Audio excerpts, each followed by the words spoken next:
On va continuer cette série sur la division en parlant cette fois des diviseurs. On a vu que on peut regrouper 18 pièces en 3 constellations de 6, ce qui signifie que 18 est divisible à la fois par 3 et par 6, mais on aurait pu également regrouper les 18 pièces en 2 constellations de 9 ou en 9 constellations de 2, ce qui veut dire que 18 est également divisible par 9 mais par 2. On aurait pu également remettre toutes les pièces en une seule constellation, ce qui signifie que 18 est divisible à la fois par 18 et par 1. Alors on va créer une fonction, on appelle ça comme ça, d'un Sophus qui va associer à un nombre entier la liste de ses diviseurs. Donc on va l'appeler diviseur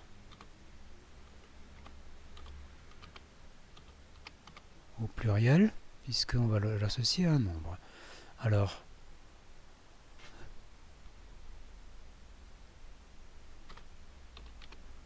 nombre sous-entendu entier, strictement positif, et même d'ailleurs supérieur à 1, puisque la question n'a pas vraiment de sens, on verra tout à l'heure. Enfin, n'a pas beaucoup d'intérêt lorsqu'on l'essaye avec 0, qui est divisible par tout, et avec 1 qui n'a qu'un seul diviseur.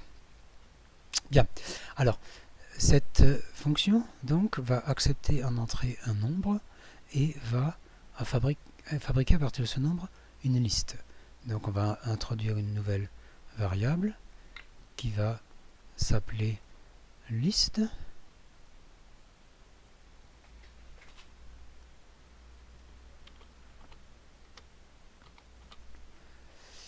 Qui contiendra donc la liste des diviseurs. Donc on va en fait simplement y placer tous les diviseurs l'un après l'autre. On va donc l'initialiser avec une liste vide. Donc au départ, il n'y a aucun diviseur connu. Ensuite, on va faire une boucle. On va boucler pour les diviseurs possibles. Alors je pense que i... on va laisser i. Bon, ils vont aller donc de 1 jusqu'à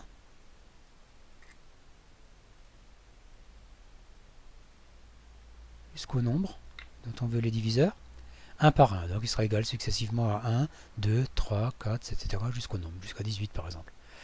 Bien, qu'est-ce qu'on va faire pour i allant de 1 jusqu'à nombre? Donc i étant un diviseur potentiel, on ne sait pas encore ses diviseurs. Eh bien on va tester. On va regarder si oui ou non il est un diviseur.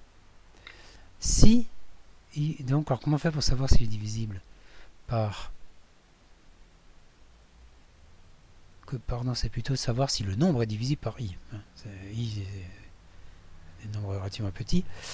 Bien, donc on va savoir si ce nombre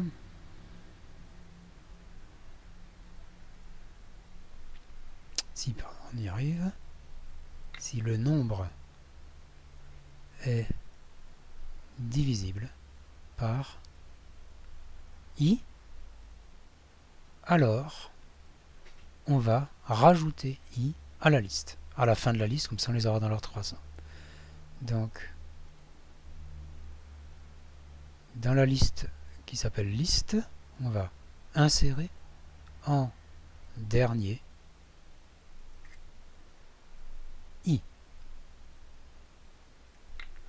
Et quand on a fini, on a calculé toute la liste de diviseurs et on va donc la renvoyer.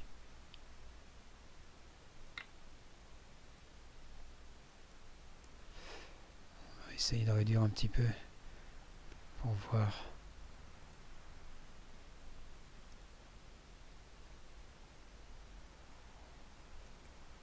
Mieux de quoi il s'agit. Et donc on va par exemple regarder avec ça la liste des diviseurs avec comme nombre 18. Je lance 1, 2, 3, 6, 9 et 18. Donc 18 a 6 diviseurs.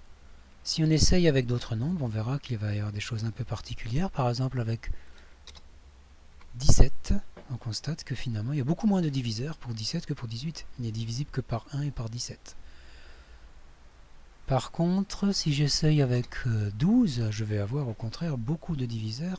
1, 2, 3, 4, 6 et 12. Avec 24 aussi, il y en a beaucoup. 1, 2, 3, 4, 6, 8, 12 et 24. Avec 13, il y en a, comme pour 17, il n'y en a que 2. Pareil avec 7, il n'y a que 2 diviseurs. Avec 5, là aussi, seulement diviseur, seulement 2 diviseurs. Avec 3, pareil. Avec 2, pareil. Ces nombres qui n'ont que 2 diviseurs sont donc à part, et ce sont ceux-là qu'on appelle les nombres premiers.